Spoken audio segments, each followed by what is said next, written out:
So, hello everyone, good afternoon, and welcome to the second episode of our webinar series on social protection schemes, lesson learned from Latin America. So, our first webinar focused on the Brazilian experience with a discussion on Bolsa Familia. Today's session is dedicated to the Mexican case. So, for those who have joined us for the first time, this series was launched in a very specific context in Morocco, where in Morocco we are launching a reform of generalization of social protection that has been launched in 2021 with the objective of generalizing social protection to all Moroccans. So we firmly believe that leading experience from Latin American countries offer highly valuable lessons to inform this process. So in Morocco, just a quick reminder, the reform is structured around four main pillars. The first one is the generalization of the compulsory health insurance. So just to give you an idea, before 2019, only salaried workers were covered by law by social protection. And in 2021, we extended the compulsory health insurance to all workers, non-salaried workers, and also for poor and vulnerable people. The second component is the generalization of the family allowances that has been also extended to the cash transfer program for poor and vulnerable people. And the third dimension is the extension of the pension for the active population. And the last one is the generalization of job loss benefits. So after Brazil, we turn now to Mexico, a country that have played a foundational role in the history of large-scale social assistance, notably through Progresa, later Oportunidades, and then Prospera. So beyond cash transfer, Mexico is also a key reference for the interaction between social protection, labor market, informality, productivity, and minimum wage policy. So all of these reasons, the Mexican experience is particularly relevant for Morocco. So our discussion will follow, as for the previous webinar, four guiding questions. The first one is an overview of Mexico's main social protection scheme and recent developments. The second is the elements that have been particularly successful and why, the main challenges faced, and future direction and possible improvements. So we are today very honored to be joined by two outstanding speakers. First is Santiago Levy, who is a great economist and senior policymaker. He served as a deputy minister of finance of Mexico, where he was the main architect and promoter of Progresa. He also served as director general of the Mexican Institute of Social Security and as vice president of the Inter-American Development Bank. And he is currently a non-resident senior fellow at Brookings Institute. His work currently focuses on the link between growth, productivity, informality, and social protection. We are also honored to be joined by Melina Altamirano, associate professor at the Center for International Studies at El Colegio de Mexico. Her research focuses on the political economy of social protection, economic vulnerability, gender inequalities in Latin America, and she is the author of the book Uncertain Rights on Gender and Social Policies in Mexico. So thank you very much once again for accepting our invitation, for being with us. So just let us move directly to our discussion, and let me start with you, Santiago. So to set a common analytical baseline for everyone watching us today. So Santiago, could you please describe the overall architecture of Mexico's social protection system and its most recent developments? Sure. First, thank you very much to the Policy Center for the New South for this invitation.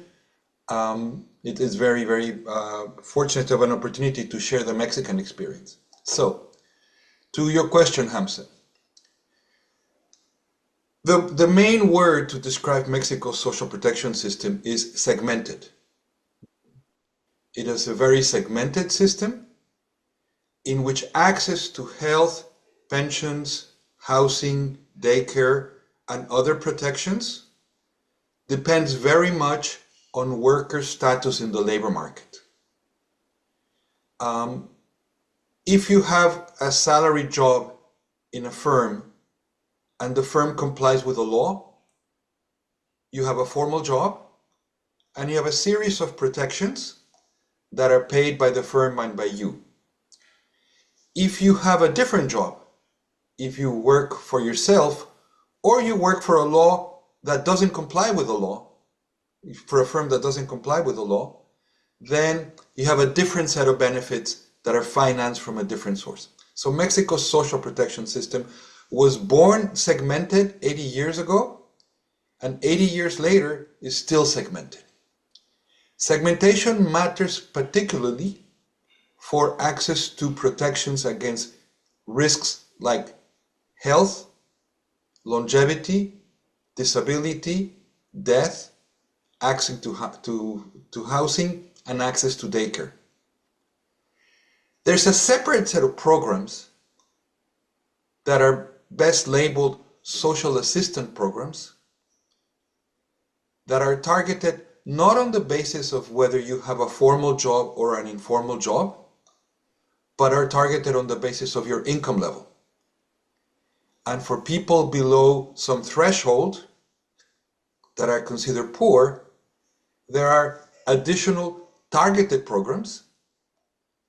The main one for a long time was the program Progresa, Oportunidades that you mentioned before, which was a very large program of conditional cash transfers for people that were poor.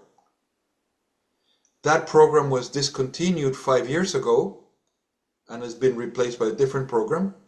And then in the last 5 years, a pension for all the elderly took a very important role, regardless of whether they had a formal job or an informal job in the past. So to sum up, Mexico's social protection system is a combination of social insurance programs that depend on labor status and social assistance programs that depend on income level. On the whole, it's a very segmented system, and it's a system that doesn't work very well. So thank you very much, dear Santiago. And you've described a little bit the social protection system in Mexico. It is similar to Morocco. We have also a combination of social assistance and social insurance program. But let me just follow up on the program of social assistance. One of the biggest issues is the question of the targeting, and that's bring me to my question, second question: how was the targeting operationally managed at scale from Progresa to Oportunidades, and then to Prospera? And how were registry updated and inclusion or exclusion error corrected in practice? So when we started Progresa, and we're talking more than 20 years ago, in 1997, we developed a methodology to identify poor households through what you might call proxy-means testing.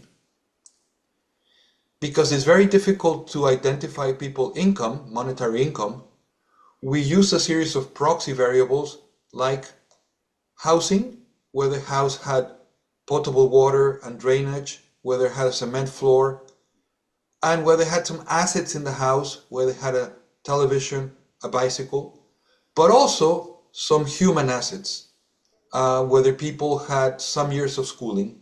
And on the combination of various indicators, we developed a methodology that applied would reasonably, not perfectly, reasonably identify and separate poor households from unpoor households. It was a major effort at gathering data because we took household questionnaires and we carried out millions of household questionnaires throughout the whole country, particularly in very remote rural communities. And those questionnaires were updated every 3 to 5 years. So we spent a lot of money on data gathering and data processing, and it was very, very worth it. It was an excellent investment because that data not only allowed us to have a targeting system that was reasonable and could be updated, it also gathered data for evaluating the impact of the program. So two things happened at the same time with this major effort at data gathering. That said, the targeting was never perfect. And there were always some exclusion errors and some inclusion errors. Particularly when we came into urban areas, those errors became a little bit bigger because in urban areas it's more difficult to use proxy-means testing to identify poor households. In rural areas, I would say the exclusion error was small. In urban areas, it was probably a little bit bigger. But by and large, it worked in the double sense of allowing to update the targeting and generating data to evaluate the impact of the program on various dimensions. Thank you very much, dear Santiago. That's give us a clear picture on the system design, the targeting logic, but also the importance of gathering data, which is very important for the targeting of the poor and vulnerable people, but also for the evaluation of these sort of program. And let me now just move from the architecture to the result on the ground. And that brings me to you, Melina, from your perspective. What you think has worked particularly well in the Mexican experience and why? Well, if we're talking, and again, I'm very grateful for the invitation to the Policy Center and to be with such great company. It's a pleasure to have this conversation and having Santiago talking about the experience of Progresa, Oportunidades, Prospera. So to your question, Hamza, if you're thinking about this program in particular, I would say that it was very significant for the evolution of Mexico's social protection scheme for many reasons. One is that it established, as Santiago was explaining, rigorous and transparent mechanisms to target vulnerable populations. And this was a very significant change compared to previous social policy strategies. Therefore, the administration had, of course, less room for discretion and also political discretion. And this was also a rupture from previous efforts in terms of the federal government distributing social policies. It was also carried out across different administrations. That's very important at the federal level, even under different party brands. So that was very important. It gave the program stability and an opportunity of really mature and be strengthened by also the continuous evaluation that was carried out externally on a regular basis, as I said, by national and international independent agencies. This led to adjustments and improvements in its functionings. And finally, the main recipients of these conditional cash transfers were mothers. This component was very important. It is relevant in terms of gender equality. It was expected that this decision was going to improve spending decisions within households and also increase women's control over resources and their bargaining power within households. So those were basic, essential components of this strategy that I think mark the evolution of social protection schemes in the country. The second thing I want to say is that this programmatic logic introduced by Progresa Oportunidades was also influential because it was followed by the development of additional evaluation mechanisms. These were great efforts from national governments to assess the impact of other social policies. So, for instance, the federal government sought the creation of the National Council for the Evaluation of Social Development Policy, CONEVAL, in the early 2000s. And this was an independent agency in charge of assessing the results of national and subnational social policy interventions and generating poverty indicators. The evidence that was generated by this agency was very influential for academics and practitioners working on the design of social programs.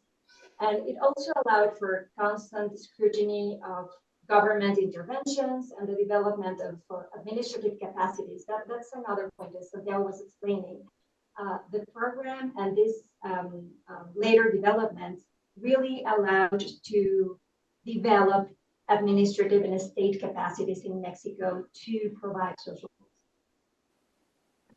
So thank you very much, Melina. And you have mentioned that women was mainly the main recipient of these cash transfer, and that brings me to another question. So beyond income level, so how these program if shape the effective use of quality of health and education services, and how did, for example, targeting of women shape household behavior, children outcome, and gender dynamics?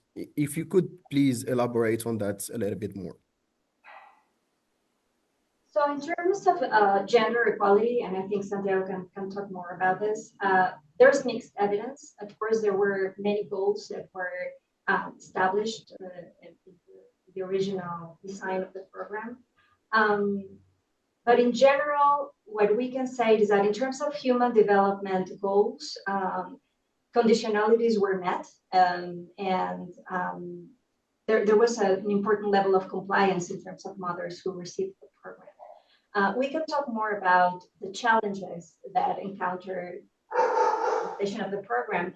And in my view, these challenges had to do with the offer of high quality public services. And this is a very well-studied topic. So the program increased demand for these services, and women beneficiaries complied with the conditionalities.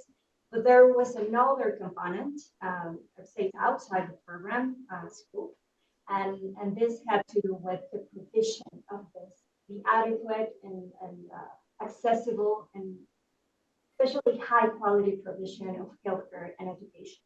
And probably that was, in my view, one of the main challenges of the program. Thank you very much, Melina. And we will go back in the next question to the challenges encountered by the social protection. And that brings me to you, Santiago. So from a design standpoint, what would you identify as the single most decisive ingredient behind all the successes that you think Melina has talked about?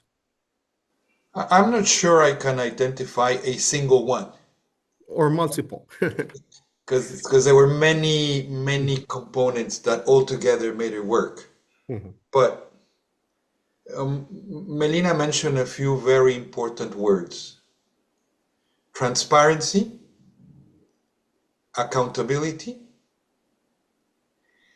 Everybody had access to all the information. Very, very important.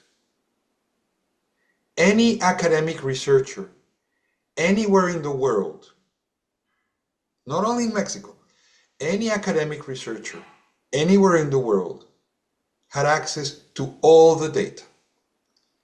And he could do their studies, and there must be more than 100 academic papers published on Progresa, more than 100. And they have looked at school attendance, women empowerment, health indicators, morbidity, nutrition, allocation of time, many things. The fundamental point was the data is available for everybody, and it's transparency. And another key word, minimize political manipulation. A targeting system that really is not going to be perfect, but is not going to be used for the mayor to win the next election, or the governor or the province or whatever, of which Mexico had a long tradition of using social programs for electoral purposes. So this was a key element. And then the real radical shift was a conceptual shift from I will give you an income transfer, with the objective being I will give you an income transfer, to I will invest in the human capital of the family, and the income transfer is the instrument to reach the objective of investing in the human capital of the family. Transferring income was not the objective. So the objective was, we want the health nutrition, and education of poor households, particularly children and youngsters, to be better than before. And for that, we're going to use income transfers. Mexico had social assistance programs before, but those programs basically just transferred income through various mechanisms, but they just transfer income. There was no component of human. So this dimension of investment in human capital was the real conceptual breakthrough. And then in the implementation, the sort of things that Melina spoke about, transparency, consistency, accountability, etc., etc., etc., were key elements that allowed the program to survive 20 years. So I didn't answer your question with one point, but roughly that's what sort of the key elements. Yeah, I think you answered more than because this is one of the important things that you talk about, because you've talked about transparency, accountability, and the most important thing for me, I think, is this transparency, access to data, because one of the biggest challenges in developing countries is that we provide the data and the data stays in one institution that do not share it with the other. And I think that for developing countries, one of the key elements of the success of these programs is giving access to academics to challenge the data, to improve the data, to improve the transparency, and also the evaluation of the program. Because at the end, you've talked about that, the main objective is not transferring money to people, but also increasing the health, nutrition, and better well-being of young people. So, and thank you very much, Santiago, for all these key elements. So, and also to Melina, and that's bring me to the main challenges. And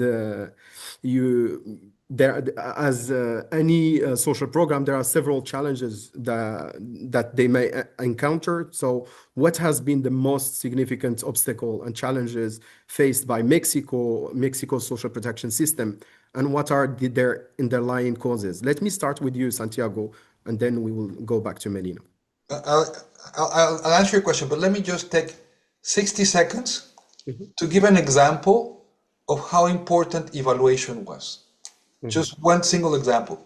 So, as part of Progresa, aside from the cash transfers, we were always also giving nutritional supplements to families. And children in Mexico had iron deficiency. Iron deficiency is very bad for mental development and for in general development of children. So we had nutritional supplements, and iron was given in the form of iron phosphate. Evaluations later showed that that iron was not being absorbed by the children because it was in a form chemical that it could not be absorbed. And we did very careful evaluations of this, and some external people said, you're making a mistake and you should change the nutritional supplement from iron sulfate to iron phosphate. That would have never happened unless we made the data available to everybody and were willing to say, we made a mistake, and as a result of this, we've got to change something. So that's just a small example. I can give you 4 or 5, but just one little one, why this is so critical. Now, to come back to your question. So what is the main challenge? There's a major intellectual confusion between social assistance and social insurance. People speak about social protection without making careful distinctions between what are income transfer programs and what are programs to provide insurance, and what programs depend on what happens in the labor market and what programs do not depend on what happens in the labor market. That confusion also took place in Mexico. And what do I mean? Progresa was meant to be a program to invest in the human capital of households, of poor households. The idea was to break the intertemporal transmission of poverty. Younger kids are going to have better health and more education than their parents. And therefore, they're going to get a better job. And therefore, they have kind of more income in the future, right? That was the reasoning. But there's an implicit assumption there. The assumption is the labor market works well. And if people have more human capital, people get better jobs. That implicit assumption is wrong. Because Progresa Oportunidades did nothing to change the dynamics of the labor market. It was not meant to. But the government made a huge mistake. All governments have made a huge mistake for the next 20 years, which is the segmentation of the labor market into formal and informal sectors has persisted. And so we have the following result 20 years later.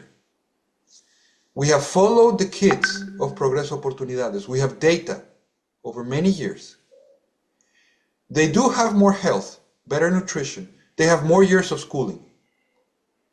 They don't have better jobs.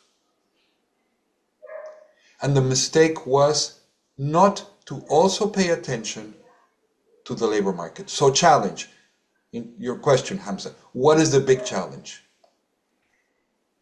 Fixing the labor market, having a functional labor market, which means getting away from the informal, formal segmentation, is social protection policy. And unless you do that, many other things are not going to work well. And this is a fundamental lesson. I don't know the details about what you're doing in Morocco with the generalization of health insurance and pension. I don't know how it works. But a very important challenge is you've got to design programs that do not segment the labor market. You've got to universalize benefits, and you've got to universalize and create a more functional labor market without the formal-informal distinction. And that's a big challenge, and Mexico has not solved that challenge. Yeah, thank you very much for these insights, dear Santiago, because I think that we tend to forget we put some reform and some program. We tend to forget the most important problem, which is the labor market deficiencies and how to fix the labor market. So these are a very important question, and I think that you've talked about the informal sector. So for you, and let me follow up on that, dear Santiago, for Mexico. So how these, for example, this program impacted, for example, the formality or the incentive to be formal or informal? Because what we might have is that people might tend to pretend they are poor, so to benefit from the social assistance, and so they may declare they are informal. So there may be some sort of these dynamics. So what Yes. can be exactly in Mexico? So let me clarify a little bit the language. And in the Progresa targeting system, you have a right to the benefits regardless of whether you had a job that was formal or informal. Very, very important. So if you had a formal job, you did not lose the benefits of Progresa. You would lose the benefits of Progresa if eventually your income indicators went up. Some countries made a big mistake of saying, only people with informal jobs have access to the conditional cash transfer program. Major mistake, because then in effect happens what you were saying, Hamza, which is people will be unwilling to take a formal job because if they take a formal job, they lose the benefits of the conditional cash transfer program, so they rather fake or rather not take it. So we call this an informality trap. And people have to be careful not to have these informality traps. Okay? Yeah. Now, if you have a conditional cash transfer program that does not depend on whether people have a formal or informal job, then the question shifts to why despite people have more human capital, they don't get formal jobs. And that has nothing to do with Progresa. That has to do with the design of social insurance and with labor laws and with minimum wages and with dismissal regulations and with how the pension system works, many, many other things that are outside, beyond the self-contained conditional cash transfer program. So thank you very much, dear Santiago. And we will go back, I think, in the last question about all these elements and how they impact formality, the minimum wage, the regulation, and also how they impact the labor market, and also how they solve or they increase the deficiencies in the labor market. And let me go back to you, Melina. So from a governance and political economic point of view, what has been, I think, from your point of view, the main implementation and coordination bottlenecks in the design and social protection? Let me just complement a bit, Hamza, the previous points, because I mean, this fundamental division that we have in Mexico that links the way the labor market is structured and the way social insurance and social assistance are linked or together is very important. And I think we need to see Progresa, Oportunidades, Prospera in a wider set of problems to really understand what were the limitations. And this is similar to what happened to other countries in Latin America. As Santiago was saying in the very beginning, the evolution of Mexico's social protection scheme is an example of segmented expansion. And coverage was extended to previously excluded groups very efficiently. These were vulnerable populations, most likely in the informal sector, although it was not a requirement.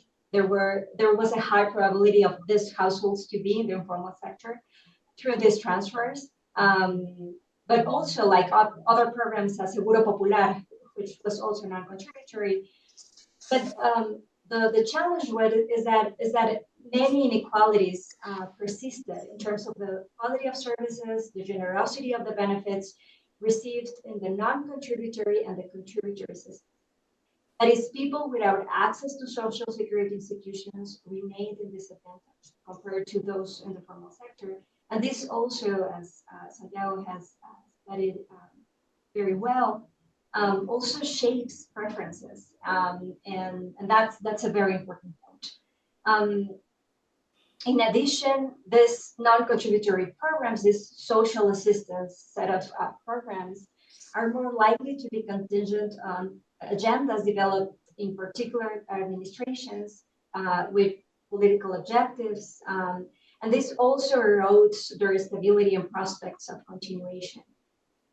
So in the case of conditional transfers, such as Progresa, it is crucial for the governments to focus on the provision, as I said, of high quality public services to increase the positive impact of social investment interventions. That is a very important point.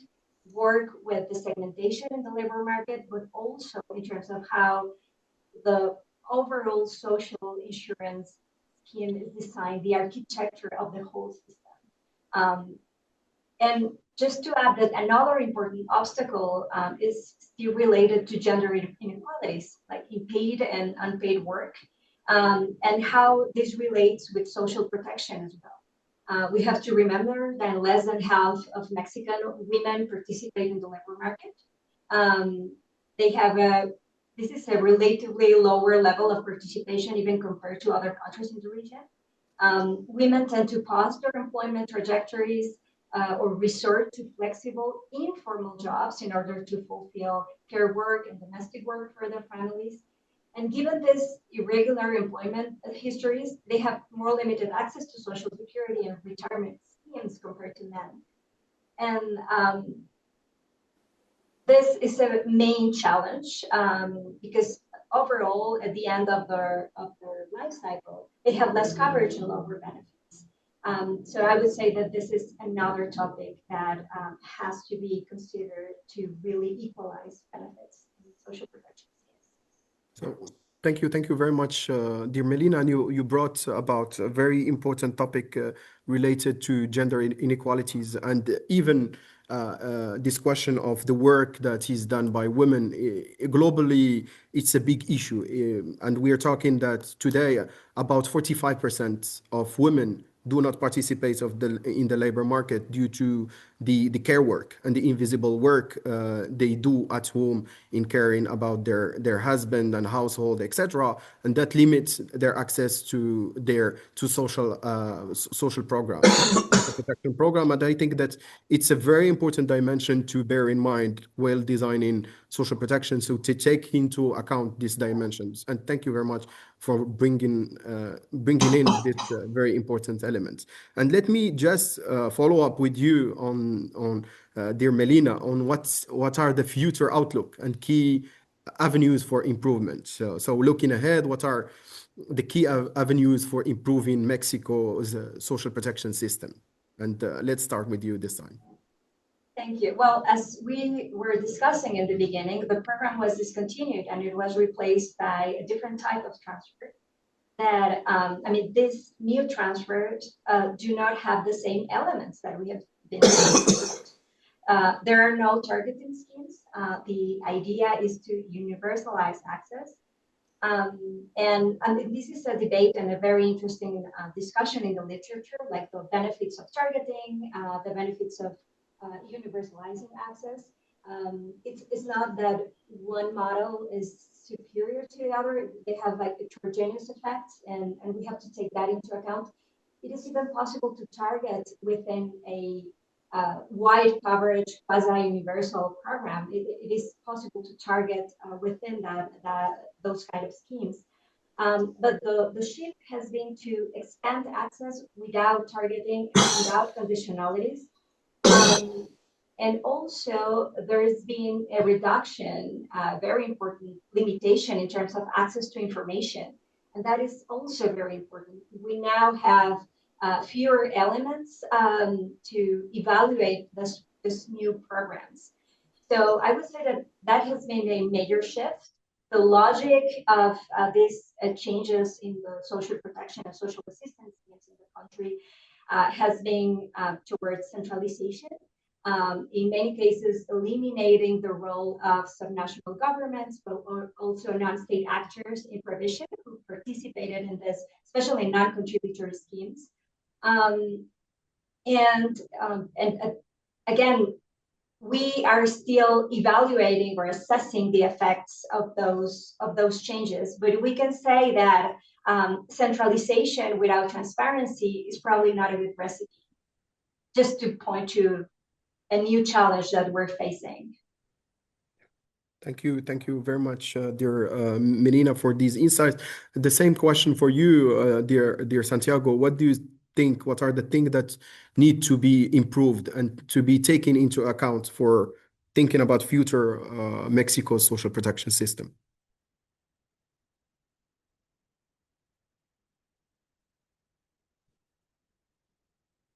Dear Santiago, we cannot hear you. Maybe if you can activate your mic. Please. Sorry, is that good? Yeah, wonderful.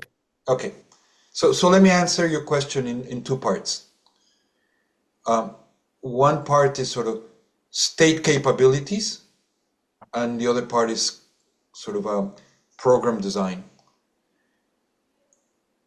Sadly, the issues that Melina was just mentioning have come to the fore again in Mexico. And so state capabilities have gone in reverse. We have now less information, less transparency, less accountability than we had in the past.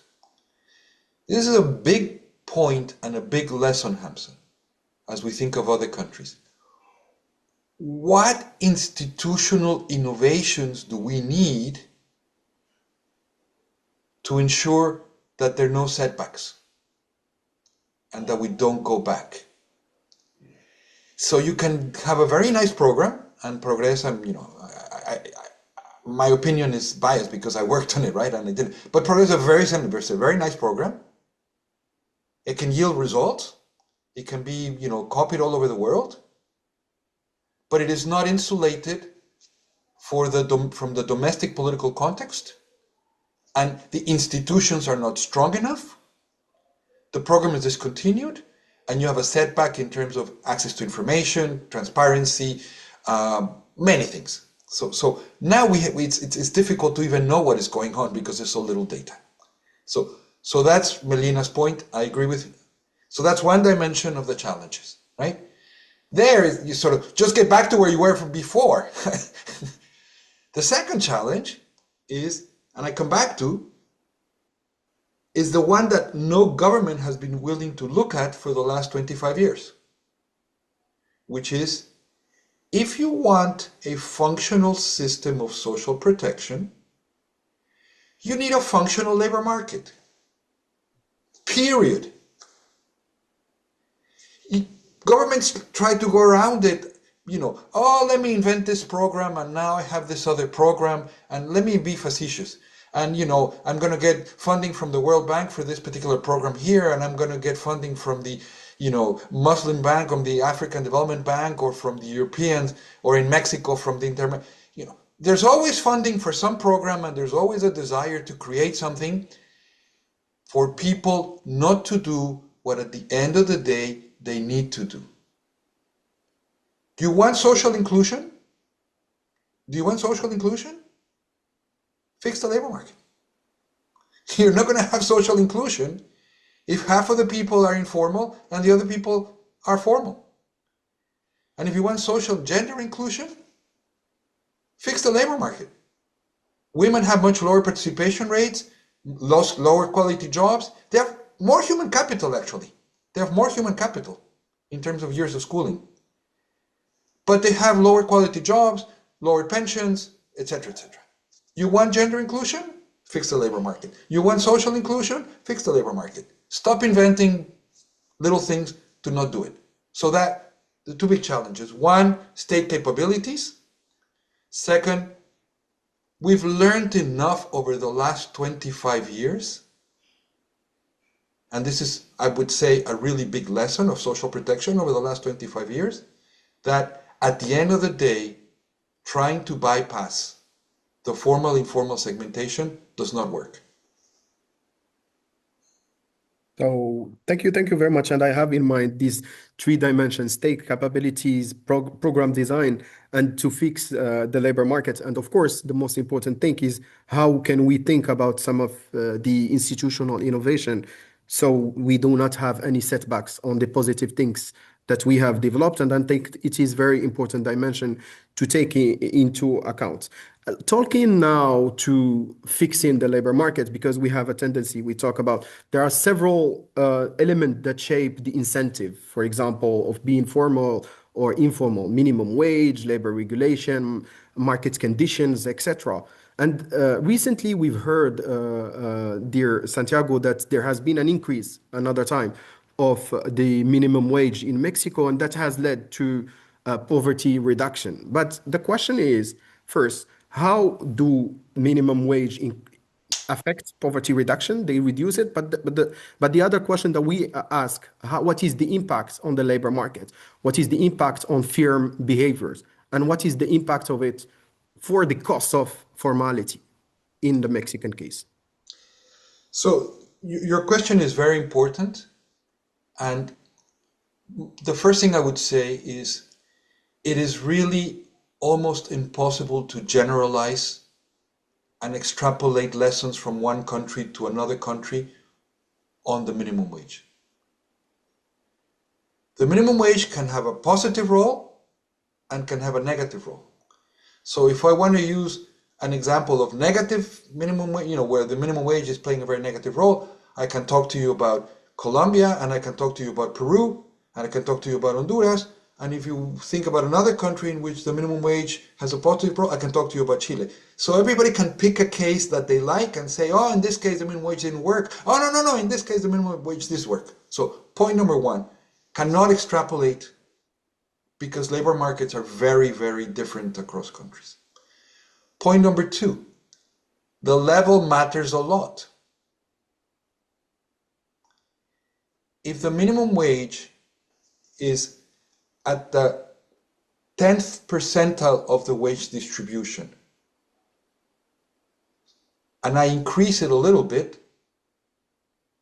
it is very, very different from if the minimum wage is at the 50th percentile of the wage distribution and I increase it a little bit. The impact that you're going to have is going to be very different. If the minimum wage, you start from a very low base and you increase the minimum wage a little bit, probably the positives are going to exceed the negatives. But at some point, the negatives are going to begin to exceed the positives. Unfortunately, we don't have enough data to be able to identify them. Okay. And they're trade-offs. Yeah, because it's always a trade-off, some social trade-off increasing the minimum wage, but the negative side of it is that they may be, if we compare the minimum wage as share of the productivity of workers, so that's a big issue if we increase it much more than people in context, for example, of weak productivity, there is a risk of disconnecting wage from productivity dynamics. And I think it is a dimension to take into account. But I just wanted to, just for me to understand more this question of the minimum wage. So what is the case of Mexico? How, for example, the increase of minimum wage has reduced poverty, and can we say that it is more positive in Mexico than it is negative? Mexico started from a very low base. Okay. So that's a key point. It started from a very low base. By some calculations, the minimum wage was about the 15th percentile of the wage distribution, roughly. 15th. Yeah, I see. So now it's about 45 percentile of the wage distribution. Did it play a very important role in the reduction of income poverty in the last 3 years? Yes. There were other factors, but the minimum wage did play an important role. But on the informality side, does it increase the cost for firm to hire formally workers? Well, does it it have does. a negative impact on firm? For example, recruitment. What we need to take into account is that another dimension that we didn't put in here, which is enforcement. Enforcement is very imperfect. So the incentives to cheat increase and when you increase the minimum wage. And you can cheat by not complying, or, Hamza, very important point, or you can cheat by changing the contractual structure of the firm.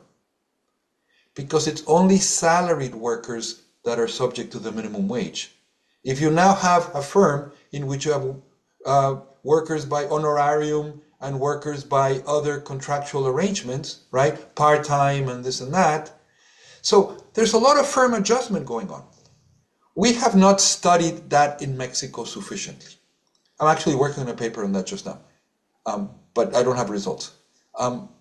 So we need to understand, yes, there was a positive dimension. The mean wage did go up, but what happened on the firm side? We don't know. Another point.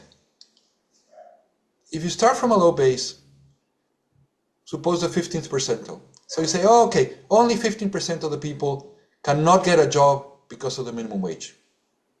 But now you raise it to the 40th percentile of the wage distribution. Well, now it's a different story because you have a trade-off. You have a higher mean wage, that's good, but now 40% of the workers cannot get a job because of the minimum wage. And you lose on the social protection dimension. You gain on the income dimension, higher wages, you lose. So these trade-offs are terrible. So what is my broader point? That it is not the same to raise the minimum wage in France or in the United States, in which formality and informality are not so relevant, as it is to raise minimum wages in markets with a lot of informality. And my preference would be raise workers' incomes by eliminating segmentation. When you have a functional labor market, then you can think of the minimum wage as an additional policy tool in which all these trade-offs will not be so sharp. So thank you very much for your insight there, Santiago. It's a very important topic, and we can have hours on talking only on the minimum wage. I'll go back to you, Melina. So from a political economic perspective, so what are the main conditions for sustaining social protection reform over time in Mexico, and have recent wage and social policy reform strengthen public support for redistribution and the social contract in Mexico? Well, that is not clear, Hamza. So the minimum wage reform was very important. It is very popular, as Santiago was explaining. We still need information about the impacts that this is going to have. But the one conclusion that we're getting to is that probably there's a limit to this intervention. Like it started, as Santiago was explaining, at a very low base, and it's not clear that this is an intervention that you can use again or in a more important scale. So it has been linked with a significant drop in income poverty. This is important. It is also important that the effect of the increase of the minimum wage is more significant in terms of the poverty levels of people and their quality of life compared to other interventions that the government was carrying out in terms of social protection. So that's important as well, and I think it tells us something about the limits in terms of the social policy strategy of the last two administrations. So I would say that an important point to acknowledge is that this intervention is not a substitute to deeper reform to the labor market, to the social protection and social insurance scheme, the strengthening of this architecture to really provide high quality services and reduce benefit gaps. Positive income shocks allowed people to cross the poverty line, as we saw recently, but paying for services such as healthcare and childcare in the market is very difficult for people in the most vulnerable sectors in society. So they are going to have to pay for those services in the market if those are not provided by the government in an accessible and high quality manner. So that's a clear limitation of only focusing on this strategy over the others. And the elephant in the room also is fiscal reform. This is something that has been discussed over and over. This deeper reforms, the hard redistribution, as it's been called in the literature, is expensive. We need resources. We need to strengthen the social pact. And this is a discussion that we're not having yet, government circles. So this is a very important point. But even considering the need of a fiscal reform, it is possible to spend differently, and that's very important. It is, even with scarce resources, even with limited budgets, it is possible to prioritize differently, and that's a very important point. You can start gradually, and we've been talking about innovations in social policy in Mexico that were done with important budget restrictions. But you need to plan well, and you need to prioritize differently, considering the main obstacles, which are structural in the case of Mexico, and where policy intervention is crucial. Thank you very much, dear Melina. And let me go back to you, dear Santiago. When we're talking about the sustainability of the financing system, the one thing is really important is to ensure the sustainability of the social protection system in the long run. And what part of it, as has been said by Melina, is the fiscal reform. So for you, how do you see, how can we reform, what are the main policies that we should introduce so to ensure the efficiency and sustainability of financing of these social protection scheme in the long run? So Melina touched on very important points. I don't like the expression fiscal reform because it just means some guys in the finance ministry thinking which combination of taxes they can increase to get more revenues. And then if they get 1% more of GDP or 1.5% more of GDP, fiscal reform, and they're happy and, no, I think that's wrong. What we need to think is a combination of fiscal and social insurance reform, because all these different ways of raising revenue, sometimes through taxes, which is what people think about fiscal reform, but sometimes through social contributions, must be looked at in an integral way.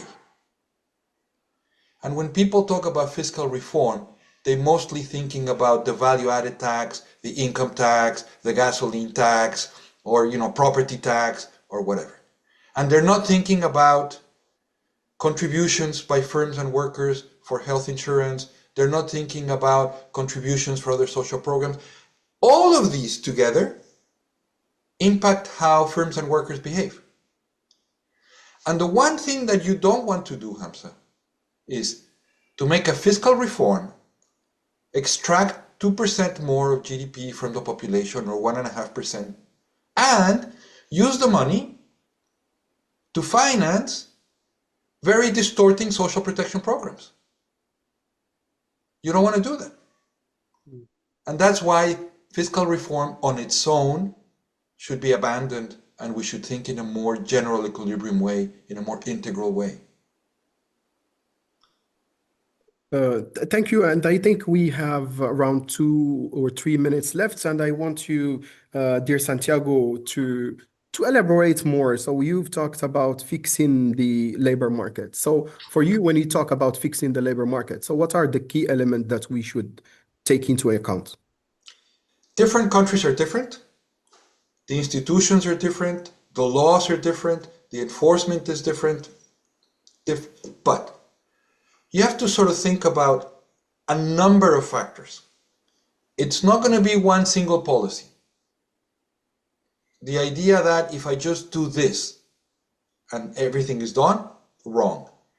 Our labor markets are very tangled and very distorted because for the last 50 years, we've been adding and thinking this and that. So my suggestion is identify a number of, say, 8 or 9 main factors. You're not going to be able to quantify exactly, but you have to look at dismissal regulations. You have to look at the way social insurance is funded. You have to look at segmentation of social protection programs. You have to look at taxation, special regimes, to look at all this and say, okay, ideally, this should work, and think of an image of what you want to do, okay? It's going to be very complicated. So say, look, this is what I want to look like in 2035.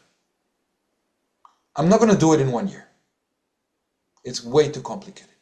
But what I will do is a consistent set of reforms so that I eventually have a functional labor market.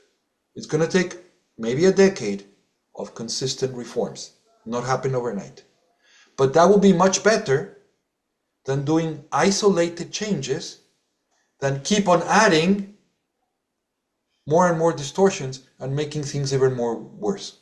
So when we talk about labor reform, again, I don't like the expression labor market reform because you should think about labor market and social insurance reform to ensure that the whole package makes sense.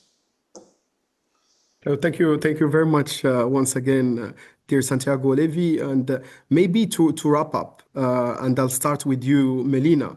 What are the best advice that you can give for a country that is aiming to generalize social protection? For example, for the case of Morocco, what are the things that it should be done and the things that shouldn't be done, and should be avoided? And the same, I will ask it to you, Santiago, at the end. Well, I would say that a natural conclusion from our conversation is not to start with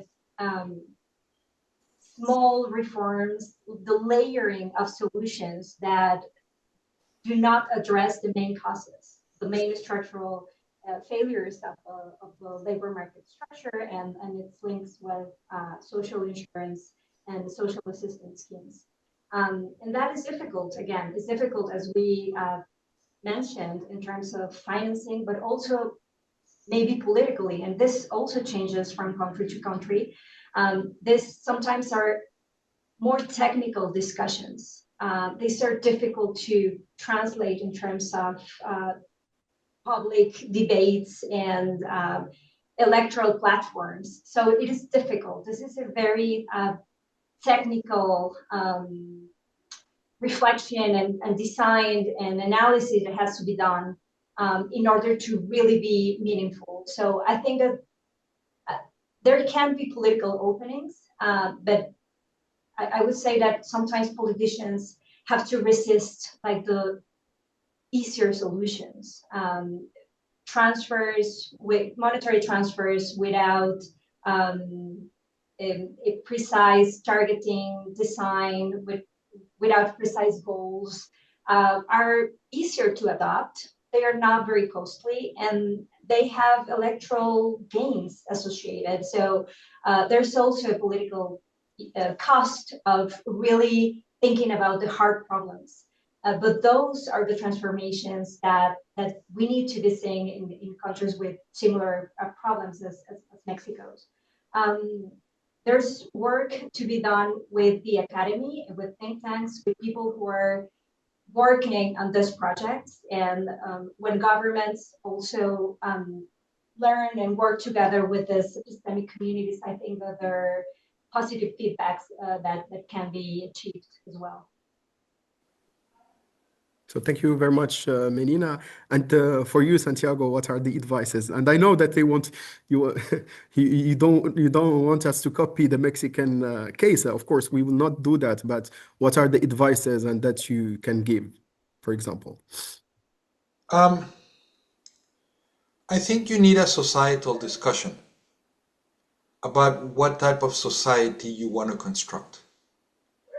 Social protection is not, it's partly a technical issue, you know, all these stuff that we've been speaking about before, but more fundamentally, social protection is a key element of the social contract. So you've got to start with a discussion of what sort of society do we want Morocco to be? Do we want everybody to have some fundamental rights in the same way? Do we want everybody to have the same health? Do we want everybody to have the same protection against unemployment? Do we want inclusion? If we want that, then you got to have a logical framework that says, I cannot achieve that with segmentation. But unless there's a fundamental societal agreement about the nature of the social contract, the rest is going to be very, very difficult, impossible. So I would begin there. I would begin there. Then you can establish some principles. You know, what does generalization mean? What does universality mean? My interpretation is universality means everybody who's exposed to a particular risk is covered with the same quality and the same source of finance. So establish some principles. Then you just got to establish a vision of where you want to be. And then ideally, a transition path that is politically sustainable. Now, I'm talking things that are very difficult. But if the first point is achieved, then you can do it. If there's a broad agreement around society of what sort of society do we want to be? How do we want Morocco to look like in 2035? And start the conversation from there. And then do the logical consequences of that image for fiscal policy, for taxes, for labor regulations, for social insurance, and then a path. So that's my suggestion. So thank you very much, dear Santiago, and we approach the end of our discussion. So today exchange has highlighted several points, key points. So state's capability, program design, the role of the management, targeting at scale, the financing of the financing, sustainable financing, the question of informality, several key elements, the social contract, and of course the coordination between social protection, minimum wages, and productivity, and the fixing the labor market challenges. So we've tackled several points, and I would like to warmly thank Santiago Levy and Melina Altamirano for the depth and the clarity of the insight. So this discussion was extremely valuable for Morocco's ongoing reform process. So thank you once again for our audience, and we look forward to welcome you for the next session in our series. So thank you very much, and thank you for the invitation, Hamza. Good luck. see you soon. Thank Bye-bye. you. Bye-bye. Thank you. Bye, Bye-bye. Melina. Bye. Bye-bye. Bye.